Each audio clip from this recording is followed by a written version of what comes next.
Welcome to Ignite Your Confidence for women in leadership who want to speak up and stand out. I'm your host, Karen Laus. Here you'll get all of the tips and tools that you need to stand out with unshakable confidence. Let's dive into today's episode. Our next speaker is Patricia Thompson, PhD. She's an award-winning corporate psychologist, executive coach, and speaker. 5 years ago, she left her corporate job to become the founder of Silver Lining Psychology after advising CEOs for almost 15 years. She's been featured in Harvard Business Review and many more places. Her online courses on emotional intelligence, mindfulness, and leadership have been taken by over 13,000 students in 136 countries.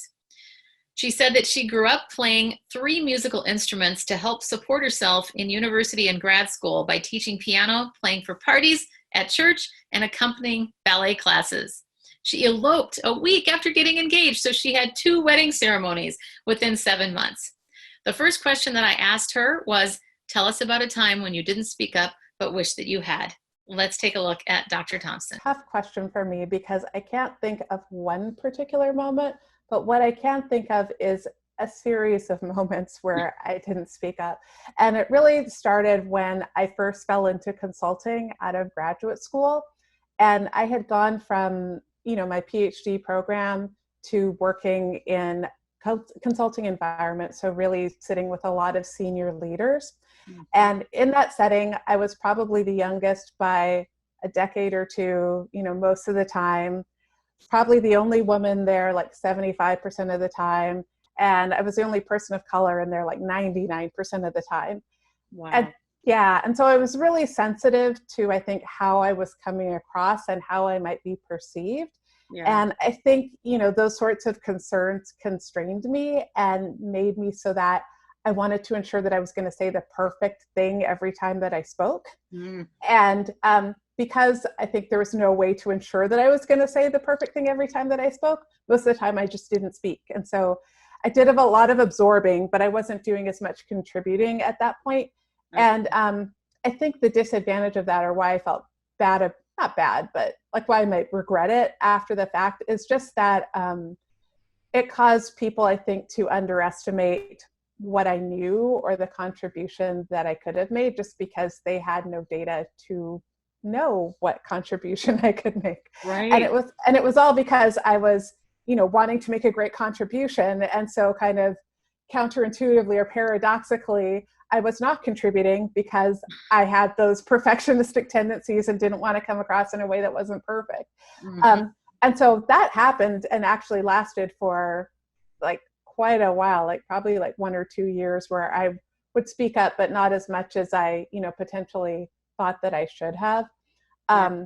And it wasn't until I just kind of decided that this is silly and, I need to speak up, that I started to make some changes in that area. Oh, I love it. Well, yeah. For someone that is in your shoes now, where you were a while ago, what would be one piece of advice you would offer to her? Yeah, I think the one thing I would say is just not to be so afraid of rejection, because I think at its core, like being concerned about how I was coming across, I think underneath that was just a concern about rejection. Like, how would people receive me? Would they think that I was good enough?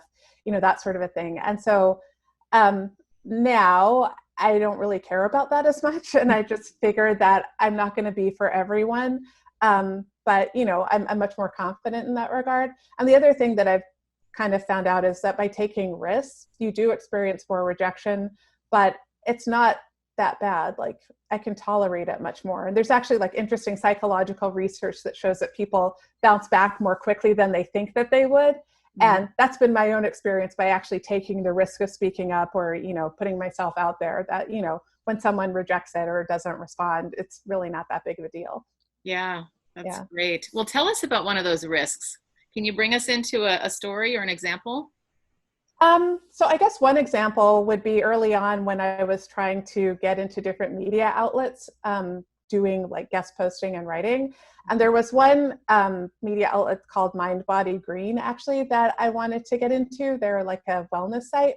Mm-hmm. And I had actually gotten in there before. And so I kept writing content and sending it into the website to see if I would be accepted.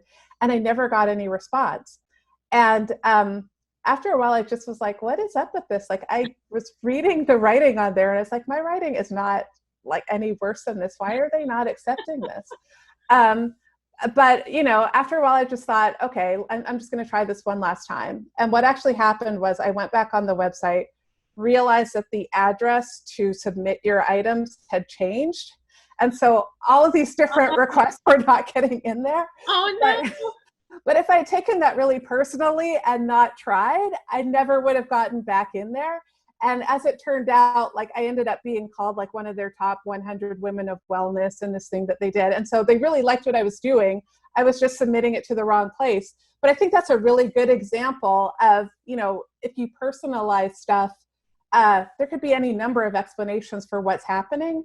And so I think persistence really is, an important thing that we all need to cultivate.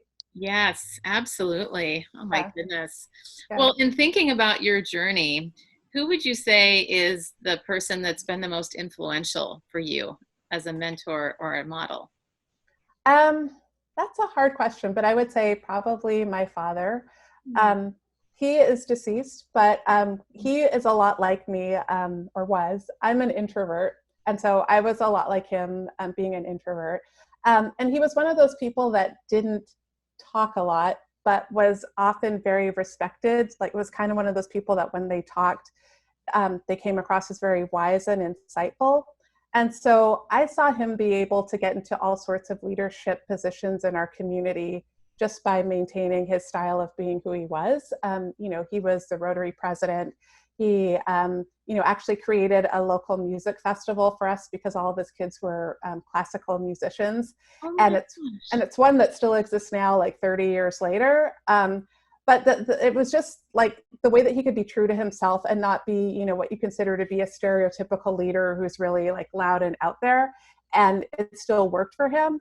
And so he's really been someone who has been inspirational, that I can be an introvert, but still have an impact on others. Wow. Oh my gosh. So as an introvert, what are some of the challenges that you face, or maybe struggles in your industry or your profession? Yeah. So, I used to be painfully shy. Actually, my earliest memory as a child was of hiding under the table when people were singing happy birthday to me at a restaurant. Oh my gosh. Yeah, so I used to hate being in the spotlight, and that kind of progressed throughout my career, and not wanting to do public speaking or things like that because I was shy. And so that's always been something that's been a challenge for me. I think now I'm much more comfortable with it, and I would say I'm not shy just because I've had so much experience as a consultant.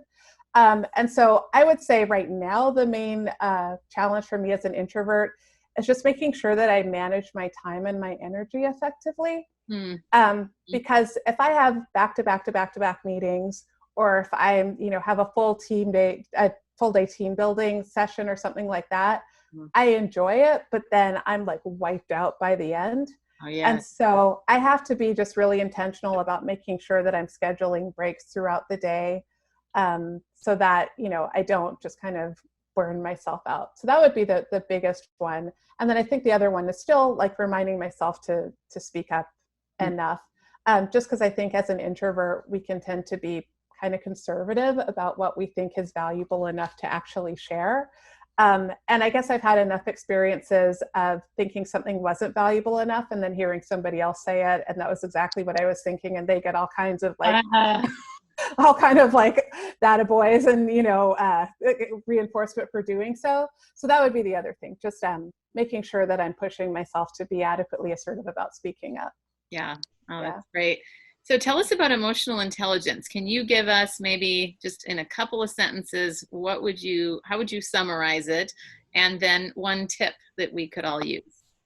Yeah, so I guess in a nutshell, emotional intelligence has to do with having an awareness of yourself and your own emotions and being able to regulate those in conjunction with having an awareness of others and their emotions so that you can interact with them in a way that's effective and, going to help you to be a good influencer and have good relationships. And so I have seen that it's really a differentiator for people in the business world.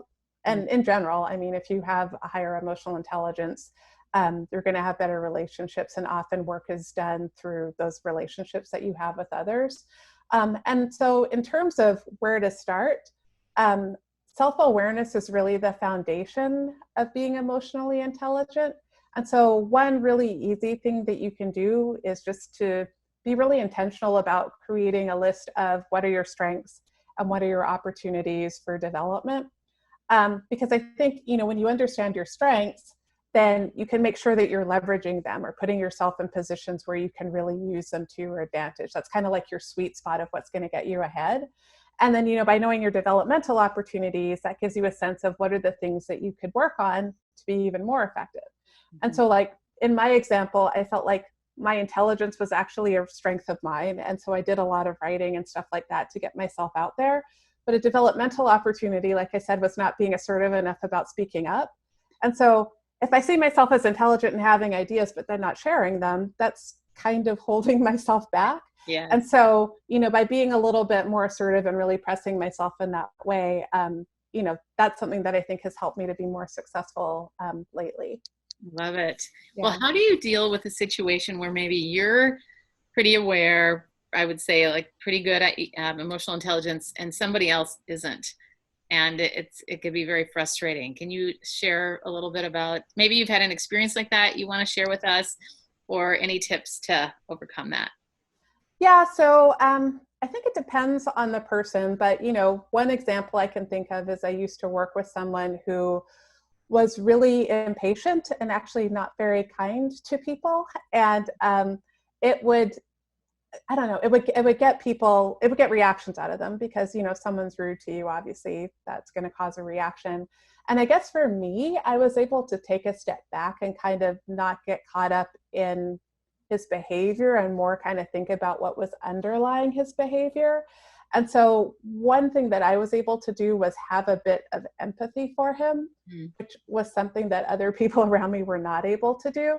But I was thinking about, well, what would life be like if I were like that? Like I would be having, disagreements with people all the time, or they would always be going off in a huff. And, some of that might be kind of disenchanting. And so what I actually did was I worked to develop a relationship with that person. And I was the only person, actually, as it turned out, in our firm who could give him feedback because we built that relationship. And I was relating to him as a person, kind of by meeting him where he was, as opposed by just responding to his behavior, which, I think he was well-intentioned. He was just super impatient. And so sometimes things would come across wrong. And by being able to give him that feedback, he actually did get better. I mean, I'm not going to say that he totally transformed, but he wasn't as bad as he was before. So I think like meeting people where they're at and seeing if there's something that you can empathize with can sometimes help to build that connection that, then you can work off of that. That's such a great tip, leading with relationship first. And what a testimony to you about proving that, and then how he was able to open up and receive feedback. That's incredible. Oh, thank you. Yes, really great. Well, tell us about your biggest mistake or failure and what you learned from it. Yeah, so I would say that my biggest failure was probably when I left the firm I was working for to go out on my own, to start my own business. One of the things that I really wanted to do was to write a book. And that book was one that it probably took me about maybe 5 months to write across time, like juggling it within other things. And I wanted to self-publish it just because I thought I would have more control over it. And so I put all the effort into it. I was like super brave and was able to get some endorsements from like some leadership experts that I really admired, and put it out there. And then it like didn't sell like anywhere like near where I thought it would. And it was really frustrating because I knew it was a quality book. It was like well-researched. I had all these endorsements, but still it wasn't selling like I wanted it to. And as it turned out, across time, what I did was I pivoted, and I ended up using the book for when I would have speaking engagements, selling it there, or, promoting it in other ways. Or I also actually used a lot of the content. I was able to go back to it in some of the online courses that I went on to create. And so I ended up making a lot more money off the online courses than the book, which kind of makes sense because there's much more of a profit margin there. But I think what I learned from that is that, if one thing doesn't work, think about, well, how might I use this differently? Or, I didn't want to spend a lot of time feeling disappointed about the work that I put in. So I thought, how can I use the work that I put in some other way? And so that would be the learning from it. And like I said, as it turned out, the course angle was a much better way to go for me. Yeah, I was going to say, it sounds like you really moved that forward. So, Yeah. and everything, it seems like everything that you represent is about positivity and resilience, as seen in some of your media contributions, as well as just how you come across. So, Oh, thank you. Oh, you're welcome. Yeah. What would you say is the number one reason for women to speak up, especially now? Yeah, I mean, I think we're really in a really amazing time right now where people are speaking up more and having their voices heard. And I think in really tangible ways, we're seeing the impact that that's having on society as a whole. And so I think that just gives us more reinforcement for the impact that one person's voice can have when you're really speaking out. And so I just think that in this day and age, there's much more of a venue for us to have a voice. And we really need to use it because it does make an impact. I think companies are more open to hearing diverse points of view. And I think it's really a time right now in our society where we can do that. And so I think it kind of behooves each of us to make our voice heard and to really do what we can to kind of allow our own unique contributions to be part of the zeitgeist, I guess. Yeah, love it. Awesome. That's great. Yeah. Well, why don't we do a lightning round of questions? So, you weren't prepared. You didn't have any of these in advance. So we're just going to come with whatever comes to mind. And let's start with, what is your guilty pleasure or just simply pleasure on Netflix? Netflix. Oh, that changes week to week. Right now, I would say it's Queer Eye, but I actually don't feel guilty. So good. That's great. Fill in the blank. In high school, I was most likely to move away. Okay. I grew up in a really small town and I was like destined to move across the country to go to Toronto. I grew up in Canada. Yeah. So I even wrote in this is bad, but I wrote in my high school yearbook, like, good riddance, because I was ready to go. It's terrible. Great. How about your first concert? My first concert. It might have, I honestly cannot remember my first concert, but if I were to cheat, I would say my first concert, since I grew up as a classical pianist, was probably me putting on a concert. So. Oh, yeah. Oh, that's great. Yeah. What's on your nightstand right now? On my nightstand is a combination of a book. So I've actually been reading a lot of books on diversity lately. And so that's on my, I read on an iPad. So that, and then I also have a card from my 7-year-old that he gave me for Mother's Day that says, "I love you as much as sweets and chocolate," which was really saying a lot. Those are the two main things on my nightstand. And I also keep a journal, so that's there too. Oh, neat. Yeah. What's one of the books? Could you give us a recommendation? So the book is called How to Be an Antiracist, and it's by Ibram Kendi. A lot of people are reading that now, and I am too. Yeah. Oh, that's great. Where was your first kiss? It was actually in Nashville, Tennessee. Yeah. I had been interacting with someone that I hadn't met in person, and we met in person. This was I was kind of old. I was about 18, so I was a little late. Oh, that's great. Yeah. And let's see. Let's end with one thing. Last thing. What's something that you always keep in your purse? Well, right now, hand sanitizer and my mask, but aside from that, lipstick. Yeah, I don't keep a lot of stuff in my purse, but those would be the main ones that are there. Okay, I love it. Great. Well, thank you so much for being here, Patricia. It's just wonderful to talk with you and hear your stories. And for people that want to connect with you and learn more about you, how can they reach you? Yeah, you can reach me at my website at silverliningpsychology.com. And that's a wrap of another episode of Ignite Your Confidence. I'm your host, Karen Laus. Thank you so much for listening. If you loved today's episode, please subscribe and leave a review. It helps other people find the podcast faster, and it certainly helps me. If you're interested in more tips and tools around confidence, please join me over in my Facebook group called Ignite Your Confidence with Karen Laus. Remember, you too can stand out with unshakable confidence.